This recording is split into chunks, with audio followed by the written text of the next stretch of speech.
Mulane keyakinan kula, nanti kula ketemu pangeran niku keyakinan kula, enggak ada ilmu sebarokah ilmu fikih. Saya ulang lagi, enggak ada ilmu sebarokah ilmu fikih. Meskipun tasawuf ya barokah, tapi tetap jauh. Jadi orang sekarang tuh ngawur sekali kalau mengatakan tasawuf itu di atas fikih, itu keliru sekali. Kita bisa mengikhlaskan ngamal itu setelah lolos uji fikih. Jadi misalnya, saya sholat tak ikhlaskan untuk Allah. Status sholat itu harus benar dulu.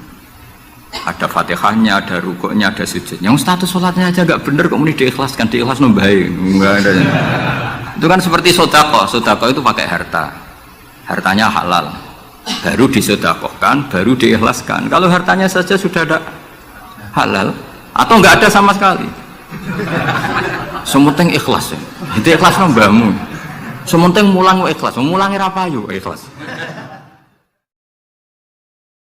Kalau terangkan ya, terus kalau dalam ulumul Quran termasuk yang paling pokok itu ngerti akhiru manazala. Tujuannya untuk memastikan mana yang berstatus nasikh, mana yang berstatus mansukh. Meskipun seperti itu juga harus ada aturannya. Misalnya ada dua ayat bertentangan secara makna. Potensinya hubungannya itu mutlak muqayyad atau mujmal mubayyan atau am dan khos. Jika ditakwil itu nggak bisa, maka mau tidak mau dianggap nasa mansuh. Nah, untuk memastikan nasa mansuh itu harus mengetahui tanggal dulu mana. Nah, sehingga kalau diketahui ayat yang paling akhir, berarti ayat itu setidaknya berstatus tidak akan apa? Mansuh. Ketentuannya tidak akan apa? Mansuh, tidak akan dinasa. Sehingga ulama itu punya kepedulian menanggali itu. Ini turun di Jirona, ini turun di Makkah, ini turun di Madinah. Nah, wattaqu yauman turja'una fi lawwa itu banyak ulama yang mengatakan setelah itu Nabi itu hanya 86 hari. Apalagi secara makna sudah napa wattaqu yauman turja'una fi lawwa. Jadi wattaqu lan wedya sira kabeh yauman ing siji dina sing turja'una kang bakal den balekno sira kabeh fihi ing dalem ya, itu sudah jelas mengarah ke wafatul Rasulullah Shallallahu Alaihi Wasallam. Tapi ada saja ulama yang cara berpikir tidak seperti itu. Ya niku mikirin niku Allah ngutus Nabi itu tentu tugas.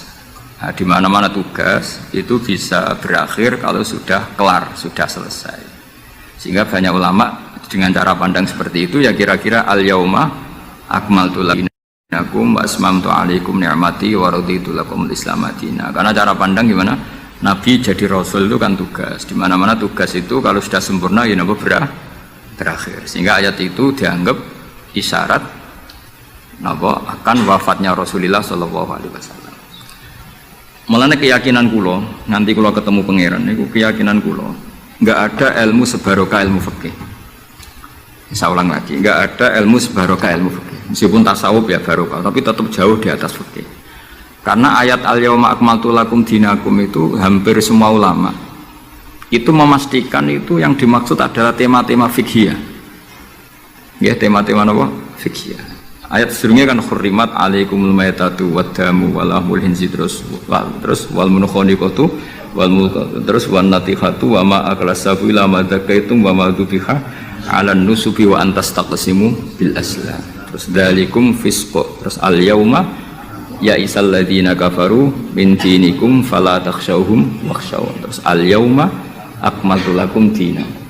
Niku ketok banget. Jadi ketika Allah bilang agama ini sudah disempurnakan, ketika Allah ngendikan agama ini sudah sempurna, sebetulnya yang dikatakan Allah itu tema-tema fikih. Jadi orang sekarang tuh ngawur sekali kalau mengatakan tasawuf itu di atas fikih, itu keliru sekali. Kita bisa mengikhlaskan ngamal itu setelah lolos uji fikih. Jadi misalnya, saya sholat tak ikhlaskan untuk Allah. Status sholat itu harus benar dulu. Ada fatihahnya, ada rukuknya, ada sujud. Yang status sholatnya aja nggak benar, kok ini diikhlaskan, diikhlas nombahin, nggak ada. Itu kan seperti sodako. Sodako itu pakai harta, hartanya halal, baru disodakohkan, baru diikhlaskan. Kalau hartanya saja sudah ada halal, atau nggak ada sama sekali, sementing ikhlas ya. Itu ikhlas nombamu. Sementing mulang ikhlas. Mulangnya apa yuk ikhlas. Jadi kiai sementing ikhlas. Kiai apa yuk. Mau diikhlaskan apanya tuh? Jadi perangkat fikih itu jelas ya. Nah kelirunya kita, kenapa kok gak sampai konangan kalau ayat itu fikih? Ya mergo hafal Quran, ngerti-ngerti dalil al yauma akmaltu lakum. Iku cara ketemu wong nahwu itu dalil kriminal. Wong al yauma iku dzaraf iku dia ta'alluq. Ya ora ono wong takok. Wong pancen padha ora isane. Mestine ana wong dalil al yauma takok mbah niku dzaraf, Mbah. Kok ujug-ujug dzaraf kok ning ngarep ono cara nahwu coba. Bisa dzaraf di depan. Tidak bisa, dzaraf itu butuh ta'alluq. Ta'aluk itu mesti mendahului darah. Ucuk-ucuk dalil kok al-yauma ing dalam iki dino. Ing dalam dari apa? Tapi baru kayak bodoh bareng-bareng ya aman wae. Mane bodoh kan seneng wong bodoh. Ngetra itu mau seneng. Ya misalnya sampean goblok ya ana dalile subhanaka ma khalaqta hadza batila. Sesuatu yang ada pasti semuanya ada gunanya. Karena Allah ngendikan ma khalaqta hadza semua pasti ada hikmahnya. Nanti kalau bingung bodoh ya rawani ngenyek, sebab ono hikmah. Nah, pertanyaannya itu begini: andaikan orang itu dalil dari awal, hurrimat alaikumul maitatu, diharamkan kepada kalian bangkai. Terus wal mauqudatu wal mutarad diatu wan natihatu wa ma akalas sabu illa ma dzakaitum wa ma dzubiha 'alan nusufi wa antastaqsimu bil asya. Itu tentang fikih semua. Setelah fikih selesai, Allah ngendikan gini, al yauma ya'isal ladzina kafaru min dinikum fala takhshawhum wakhshaw. Itu ayat favorit saya. Allah ngendikan al yauma ing dalem iki dina, ya isa wis dadi putus asa. Ya isa itu fi'il madhi. Ya memang yaknya itu yak balungan kalimah. Ya isa yai asu. Al yauma ing dalem iki dina ya isa putus asa. Sapa alladzina kafaru wong kafir. Min dinikum saking ngotak-ngatik agama sira kabeh. Hari ini orang kafir sudah putus asa mau membuli Islam. Karena argumentasi Islam itu sudah terang benderang. Ketika agama lain masih berdebat tentang teologi ketuhanan, Islam wis bakas hukum sing sampai ke halal haram. Jadi ibarat orang bangun rumah, orang lain baru bikin pondasi, Islam itu rumahnya sudah jadi. Wis bakas bonsai kemana? Wis bakas aksesoris. Halal haram makruh khilaful. Agama lain masih bakas pangeran itu sapa to? Telu apa siji? Nak telu iku sing anake sapa, sing bapake sapa, ojo diskusi. Islam wis bakas. KRT, KRW pokoknya sudah detail. Kiai alternatif, kiai tenan, kiai debutan, sudah lengkap itu sudah. Ketika mangane sing sitok ijek bakas pokok Islam wis bakas detail. Makanya Allah begitu bangga ngendikan kitabun uhkimat ayatuhu tsumma fussilat. Fussilat itu ditafsir. Ibarat rumah itu sudah detail. Pintu sebaiknya di mana, tempat kembang di mana, tempat WC sebaiknya di mana. Itu sudah detail. Lho wong iku nganti ngomong detail itu bukti makmur. Kowe lagi sugih anyaran. Duwe mobil wis seneng asal mobil. Gak mikir aksesoris, gak mikir. Bensin ta solar wis ora mikir. Wong di mobil alhamdulillah. Pokoknya takokane rime blong ta ora ngono tok. Tapi kalau sudah mapan itu sudah rewel, sudah detail. Bakasan esmetik sama manual itu baik mana. Sudah detail. Nah, Islam datang itu sudah detail sampai ngendikan halal. Maka ketika agama ini disempurnakan itu maknanya adalah ahkamul halal wal haram. Makanya Allah ngendikan al yauma akmaltu lakum dinakum. Itu mesti masailul halal wal haram. Sama tak cerita nih, agama lain itu tidak punya konsep tolak. Yang kalau kawin ya harus selamanya. Islam itu detail. Saking detailnya kadang ya rontok saenake. Tapi mau baru kayak bodoh, alhamdulillah dan kalau nu syukur. Mau sampai nes bodoh lah serapopo. Wong sampai pinter-pintere wong cara pangeran ya tetap bodoh. Jadi aku muni bodoh kalimatu madkhin ora kalimatu dzambin wis pancen wis. Lan kula niku ngelem kiai yo biasa, ngritik yo biasa, wong paling hukum kuwi ora penting, sing penting hukum ya Allah Subhanahu wa taala. Sampeyan tak bedhei. Kawin cara Islam itu saking detail. Nak mbok rungokno yo ana ngawur. Tapi ngawur sing ilmiah. Misal aku ngawekno hamdan uzawi juga alama amaraka wa bihi min imsakin bi ma'ruf au tasrihim bisa. Jajal mbok rungokno umpama wong ora bodho, iku ora mantel kalimat iki. Jong kowe tak kawekno ya. Ya nak tepak ya terus, nak ora tepak ya pegatan. Lho iya kan artinya kan uzawi juga alama amaraka wa bihi. kamu tak kawinkan sesuai perintahnya Allah, yaitu pilihannya hanya dua, min imsakim bima'ruf, nak masyarakat dia terus, atau tasrifim, nak tepak ya pegatan. Tapi nak terus ya sing apik, nak pegatan, sing apik. Pegatan apik orang bawa dunia, orang tak dunia wis pegatan. Coba orang habis ngetakno dunyane mertua lagi pegatan elek. Itu coba andekan itu orang paham semua. Mesti kan wong urung-urung kok sebakas. Tapi barokah ra paham. Amin. Jadi betapa barokahnya kebodohan ini. Kok kowe nyesal lu lha opo barokah ngono itu. Coba umumnya kiai kalau ngakatkan gimana coba? Seperti tadi kan? Coba saya artikan, uzawiju ngawekno ingsun ka ing sira. Alama sesuai ngatasi perkara. Amar kang perintah ka ing sira sapa Allah. Kowe tak kawekno aja sesuai aturan sing ditanamkan Allah, sing diajarkan Allah. Yaitu min imsakim, yaitu ngeker kelan apik, mesti nikah terus. Au tasrihin to megat, engko nak megat yo. Lah tasrih biasan kira-kira nek dadi manten sugih ya pegatan tapi aja ngetekno donyane sik. Nah, karena Quran itu ilmiah. Ilmiahnya apa? Potensinya orang kawin ya hanya dua itu. Kalau nggak terus ya pegatan, daripada kaget di belakang, dia diomongkan dulu di depan. Loh, di mana-mana ilmiah itu kan gitu kan? Kalau kita mau pergi ke Jakarta, kita sebagai supir yang baik, pinten jam? 4 jam misalnya. Tapi kalau ada macet ya 6 jam. Tapi kalau ada kejadian di luar duga ya 3 hari. Itu ilmiah, sesuatunya di kayak militer itu loh. Alternatif A, ada alternatif B, alternatif C. Pilot ya gitu. Otomatis kalau nggak bisa manual, kalau bisa semuanya ada alternatif. Kawinnya gitu. Nggak orang pegatan segawe alternatif. Nggak ada gitu maksudnya. Wah seneng kamu nafsiri sing salah. Resiko dadi kiai ngoten. Kulo bolak-balik dijampami tiyang Jogja napa tiyang Jakarta, tiyang Surabaya. Gus kula tak nulis buku jenengan. Ya tapi tetap bukumu wong sing nafsiri kowe ora aku. Mang resiko jadi wong top. Wong do nafsiri dhewe-dhewe. Aku kadang gumun aku sing ngomongnya ra tau di pikiran ngono. Kok sing nafsiri pikirane ngono iku sing bulet menafsir. Tapi itu resiko, memang apa? Jadi wong alim gak wong ayu. Wong ayu ketemu Hamdani guyu. Hamdani nafsiri seneng, sing wong ayu nih bocah kok lucune ngono. Wong alim ya. Kalau kadang didudono tiang-tiang. Didudono tiang-tiang. Gus ini ada buku tentang jenengannya, ada WA tentang jenengan. Lho aku sing duwe awak ora dipikiran ngono kok sing nafsiri tok ndi ku piye. Wis tangan-tangan wis kaya wong ayu ngono. Wong ayu senyum. Sing disenyumi nafsiri apa? Senang. Sing ayu nganggepe lucu. Tak anggap wong latihan. Jadi wong sing nulis tentang kula sing ra bener tak anggap wong latihan urip ngono wis ora usah. Tapi itu memang mau ndak mau. Dulu zaman sahabat yang ngalami seperti itu. Nabi misalnya dapat wahyu alladzina amanu wa lam yalbisu imanahum bidzulmin ulaika lahumul amnu wa hum. Orang yang iman kemudian imannya enggak tercampuri sama kezaliman sama sekali karena pakai nakirah. Iman yang tanpa zalim sama sekali itulah yang aman. Ulaika lahumul amn.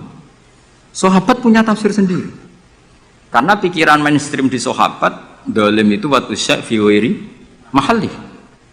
Meletakkan sesuatu yang tidak pada maka mereka bilang ayuna lam yazlim nafsah. Wah kalau iman syaratnya gitu ya berat ya Rasulullah. Siapa sih yang enggak pernah zalim? Terus Nabi ngendikan laisa huwa kama ta'nun, sebagian riwayat laisa huwa kama taqulun. Oh itu tidak yang seperti kamu bayangkan. Alam tasma qaulallahi ta'ala, yaitu dawuh Luqman Hakim, la tusyrik billah innasyirka la zulmun azim. Enggak, maksudnya bukan zalim wa tusyrik fi ghairi mahal ya, tapi apa? Syirik. Jadi berarti maknanya gimana? Orang yang iman dan kemudian dalam iman itu tidak melakukan syirik sama sekali. Itu artinya kan sahabat punya tafsir yang beda dengan yang membawa Quran. Untung zaman itu ada Nabi diklarifikasi. Nah saya ini masalahnya penulis-penulis tentang kiai atau klarifikasi. Luwih pinter timbang kiai ini. Bingung gak? Itu dulu zaman orang soleh semua. Zaman orang soleh semua. Mencintai perempuan itu baik. Karena maknanya cinta itu ora demenan. Saya ulang lagi, maknanya cinta itu tidak demenan. Yaitu perempuan dilihat sebagai sarana reproduksi atau sarana pendidikan. Karena kita tahu pertama kali anak-anak dapat ilmu dari siapa? Ibu. Ibu itu seorang perempuan. Jika bilang perempuan itu orang kok bayangno wong wedok sing semlohe sing menarik kok gak. Ya perempuan saja. Bisa ibu, bisa guru madrasah, bisa apa saja. Tapi era wong ra saleh muni kiai itu harus mencintai perempuan. Itu dianggap ajaran sesat. Karena mesti konotasinya urusan apa? Syahwat. Paham terus kalau maksudnya? Seneng dunia kayak ngoten. Zaman sahabat, itu banyak sahabat sing seneng dunia. Tapi wong soleh, senengnya dunia juga perangkat kebaikan. Wong syarati jihad wajah itu bi amwalikum wa anfusikum. Sehingga wong darani seneng dunia itu ora ep. Wong perangkat kebaikan. Begitu juga senang perempuan. Dulu itu enggak karena bayangnya perempuan itu kalau cantik ya dinikahin, kalau tidak cantik ya ibu atau guru, semuanya ini perangkat kebaikan. Tapi sekarang bilang perempuan itu konotasinya apa coba? Urusan sah. Sehingga dulu itu enggak masalah misalnya Nabi ngendikan wa hubbiba ilayya min dunyakum at-tibbu wan nisa.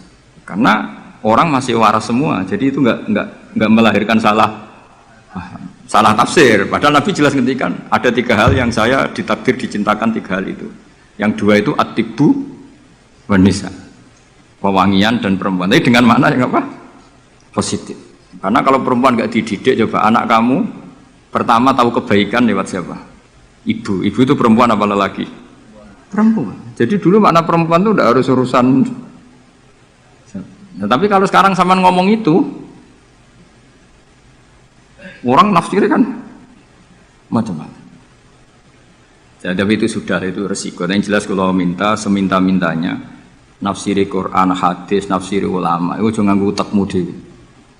Nganggo prosedur sing dikuasai perangkat itu oleh ulama. Makanya kalau masalah Quran sampai Kanjeng Nabi keras man fassaral Quran fi ra'yihi falyataba wa maqadahu minan. Orang yang menafsirkan Quran dengan otaknya sendiri maka sama juga pesan 1 tiket ke neraka. Tapi kalau nafsirkan ulama salah, saya naik dewi urung pati neraka loh. Cuma ya rontok-rontok ngawur, tapi kan gak mungkin diancam neraka, kiai ora pangeran. Tapi ini saya cerita ya, betapa susahnya kita sebagai ulama. Karena kita harus membiasakan bahasanya ulama dulu, karena itu satu-satunya cara untuk menetapkan tradisi dulu. Dengan zaman yang sudah rubah. Ya, dengan zaman yang sudah berubah. Ya tapi mau tidak mau. Saya beri contoh kecil misalnya tadi. Dulu sahabat itu biasa bahasakan tadi. Saya ini suka perempuan. Karena ya memang zina linnasi hubbus syahawati minan. Tapi maknanya suka itu ya kalau suka dinikah ya dinikah, tidak demenan, tidak pacaran. Kalau suka perempuan dengan mana ibu ya di rumah yang baik. Kalau suka perempuan dengan mana ustadzah ya diberi hak fasilitas ngajar. Semuanya itu konotasinya positif. Seneng dunia kayak ngoten, aku seneng duit, aku itu kedonyan, aku itu seneng harta. Maksudnya apa? Itu perangkat kebaikan. Aku seneng murid, aku seneng nak ngaji itu ngaji wakeh. Banyak kayak dulu yang bilang gitu. Aku seneng kalau ngaji itu yang ngaji banyak. Bukan urusan salam template, orang urusan sowanan gula akeh, tapi ingin kebaikan itu didengar orang banyak. Tapi kalau sekarang, kowe dadi kiai mending ngene, aku seneng santri akeh, mesti wong oleh nafsiri. Iya ben sing salam template.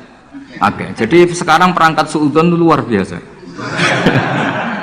Luar biasa. Dulu enggak, dulu itu ya duwahi ma'al jamaah, kalau ingin barokah ya harus rame-rame. Alaikum bil jamaah. Jadi ngaji semakin banyak semakin baik, maksudnya semakin tahu hal positif yang banyak semakin baik. Tapi sekarang kan muni aku laris pengajianku, wong pikirannya berapa itu hasilnya kan itu. Ruwet, soal zaman akhir ruwet. Tapi nek mati mawon, mesti mati mawon. Santai mawon. Kiye kersane. Kabeh itu kersane napa? Bon niku tentang ilmu sosial ya. Kalau mengutip sedikit. Kenapa saya cerita ilmu sosial? Karena mau tidak mau. Misalnya riba. Riba itu apa coba sampean? Ayo sampean anen riba itu bunga apa kelebihan? Apa kelebihan sausé krus? Apa asal kelebihan? Kita ini apa ilmiah itu darani nabrak hukum, Apa ra ilmiah, gobloknya ra ketulungan. Saya pernah berdebat sama Kiai Khusyuk. Kiai Khusyuk itu banyak masalah kalau di bab ilmu. Dia soleh tapi di ilmu masalah. Orang khusyuk itu biasanya kan di solehnya baik, di ilmu masalah. Misalnya Hamdan diutang aku tahun 70, 100 rupiah. Saman itu dapat kambing. Terus sekarang saya nyaur 100 rupiah untuk kerupuk. Nah sekarang ketika kambing harganya 2 juta, nyaur 2 juta itu riba apa enggak? Iya, kemudian kamu darah ini dia. Coba. Kalau kamu hati-hati, pokoknya anggar sak dhuwure nominal ya riba. Wong dhisik 100 rupiah, saiki ya 100. Tapi kan jadi goblok. Artinya kalau disaur 100 rupiah mesti gak riba. Wong karuan 100 tetap 100 kan gak riba. Tapi mesti goblok. Dan perlu kamu catat, yang haram dalam Islam itu tidak riba tok. Goblok itu ya haram. Yang haram dalam Islam itu riba tok, goblok itu juga. Wong dina'udzubillah. Ciri utama barang haram itu dina'udzubillah. Na'udzubillah minasyirki wal jahli, termasuk jahil itu. Coba sesuatu yang harus dihilangkan di dunia termasuk apa? Bodoh. Riba harus dilawan, bodoh juga harus. Kebetulan kita akrab nggak perlu dilawan, bahaya. Kan melawan diri sendiri. Ya saya ingin, bolak-balik nyelesaikan konflik nonton. Wonten kakak beradik. Zaman tahun 80, ponakane sunat diutangi Pak Dene. Dulu misalnya diutang no pedet. Barang pedetnya didol zaman itu untuk duit 3.000. Ini yang cerita orangnya. 3.000 rupiah. Tapi dulu sudah menjual pedet. Tahun 2005 baru kayak tukaran tadi. Baru tukaran. Ditagih kan? Nah zaman rukun kan nggak ditagih. Nah tukaran kan di. Terus kita jadi kiai bingung. Jare sing ngutangi kon 7 juta, mergo pedet 7 juta. Jare sing utang, ngurian mau 3.000, Gus. 3.000 untuk pentol, siomen. Oh, kata pantan teng ngarep kula. Sing utang seneng 3.000, sing utangi seneng 7 juta. Lah saiki bareng, ya nek ngono sawur pedet ta mending ngono. Pedet apa, Gus? Sisi tok milih pedet limusin. Sing sitok melihat pedet biasa, nggak dhisik pedet biasa. Ya pedetku biasa, itu cara nak mbok utang, wis dia anak putu.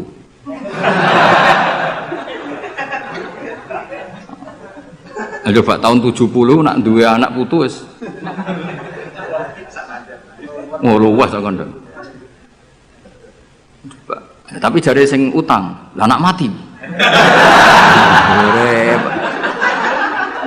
Coba kalau kamu jadi kiai itu coba mau apa coba? Mulane wong dadi kiai iku berat-berat iku. Ora berat iki, konsultan hukum iku sampean dadi pengacara, menang ra menang nak sing kelas Jakarta iku 1 miliar. Nak kelas kabupaten jek 5 juta. Dadi kiai gak salam templek 20.000 taruhane swarga neraka. Wong desa maring salam templek 50.000 20.000. Takokane nek dijawab kliru swarga. Ane kula anggere dalu sing rayu pangeran Gusti wis pantese kula mlebu swarga. Wong ra melok utang kok melok mikir. Murwat. Nggih wonten tiyang setengah demenan, setengah nikah niki lapure mbek kiai. Wonten rondo ku ayu. Wis rondo ayu ning ndi menarik sunatullah. Dirabi tiyang di masna lah, sirri. Suatu saat rondo iki wis ora seneng mbek sing lanang. Jari rondo iki muni wis dipek gak. Sing lanang digoleki wis ra ono. Ketoke ya rong megat. Nah cara hukum itu kan terus kene dadi kiai melok bingung. Bingunge iku nak merondone ayu kita tambah bingung meneh, kita rabi ta ora malah bingung meneh. Nah. Ora mboten bingung hukume, nak iku ora kowe selera-seleramu. Gak kula mboten kepikiran. Bingungnya gini, kita ini kan menghadapi dua hukumnya Allah Ta'ala. Nak delok tolak dan tidak tolak, berarti cara al-aslu adamuhu, berarti kalau mungkin tolak mungkin tidak, pilihannya tidak tolak karena al-aslu adamut tolak. Tapi kalau melihat al-musaddaq fil uqud itu biqauli arbabiyah atau qaulu arbabiyah, padahal ini perempuan ini mengklaim sudah ditolak.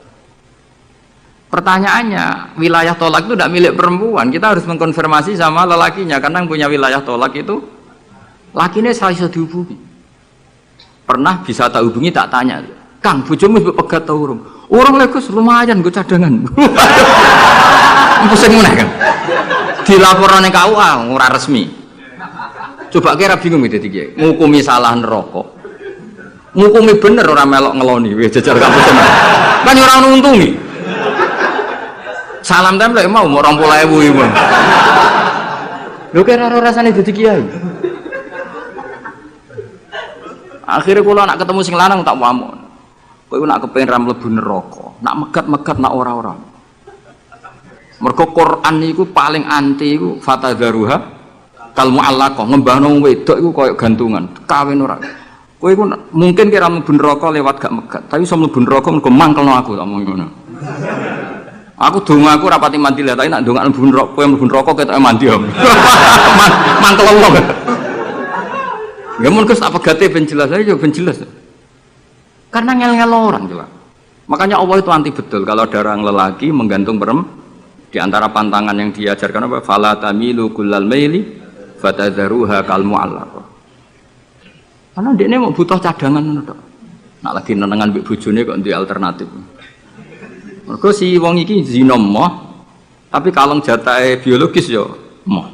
Wis ngono-ngono kan urusanmu. Aku sing pusing, mesti ditakoki hukume ya. Lah bolak-balik enak kiai sing terkenal gak ngalim ra ono wong takok. Mau wong rono dukun mandi ra mandi ngekeki ning ngarep. Penak ndi dadi kiai hukum mbek kiai dukun. Kiai dukun kan mandi ra mandi mukadimah segala 2 kilo. Nak mandi ditambahi, nak ra mandi gak ditarik. Aman kan? Nak kiai hukum ora. Ngomong halal haram wis repot. Nak salah neraka. Bener 20.000. Seruwe banget. Mane kula sering rayu pangeran Gusti, kula niku pantese mlebu swarga. Salah kula kathah las, pokoke pantese mlebu swarga. Jadi mboten urusan GR mboten, jenengan pantese ulama mlebu swarga. Yo repot. Pemene urusan kawin, riba. Karena kita ngadepi hukum sing rubahnya itu Masya Allah. Ya kayak tadi misalnya kue anut uang itu tidak turun. Darani goblok. Wong gladak kula yang sekarang dinyang wong 200 juta sekarang itu. Itu dulu buyut saya kata ibu tukune mau 700 rupiah. Karena uang dulu kan ono sen, di bawah sen ada lagi, di bawahnya lagi ada lagi. Jadi 700 rupiah itu. Nah saiki misalnya gladakku tak dol 700 rupiah. Ibu gue tuku gentenge tok ya ora cukup. Makanya kita ini jadi bingung kan kalau ngukumi utang piutang di masa lalu itu dikrus pakai apa? Ada ulama yang mengatakan dikrus pakai emas. 700 rupiah zaman itu kalau digramkan dapat berapa gram? Ya memang itu paling gampang. Sampai sekarang ya kita pun seperti itu. Misalnya makanya untungnya pangeran itu luar biasa ya. Perangkat itu tetap ditetapkan sama Allah. Misalnya gini. Ada orang konflik utang piutang di depan saya.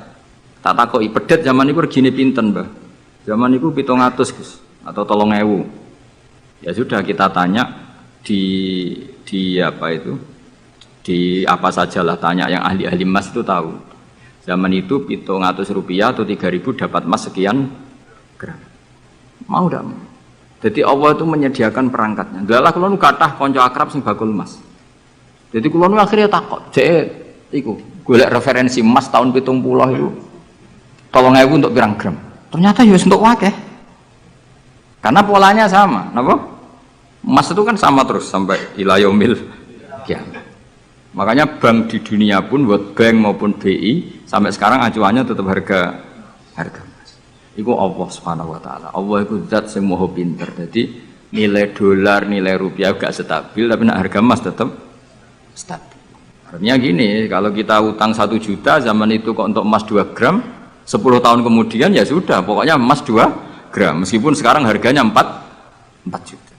Paham ya? Jadi tetap Allah udah ambil perangkat. Akhirnya kula ya dadi ulama ya rapati bingung. Yus pokoknya kruse emas ku piro? Iki nak kowe anut aku. Mungkin sing mbok takoki aku. Nah nek anut aku ya aja takok aku. 20.000 ngajak neraka.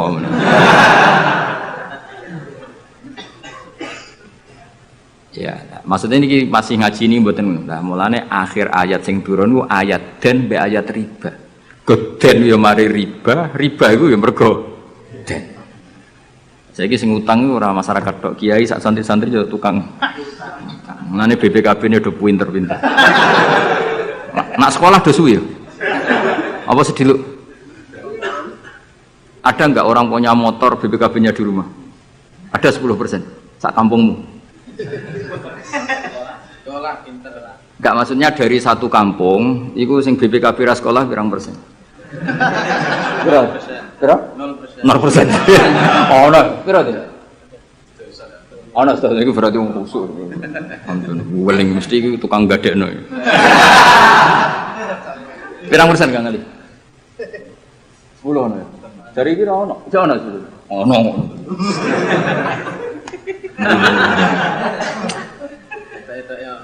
Pirang persen ya? Sedoso tok. Kalau sertifikat tanah? Akeh ndi? Maksudnya lebih akeh sekolah ya apa akeh ning omahe? Oh, berarti nak motor, mobil akeh sing sekolah. Nak rumah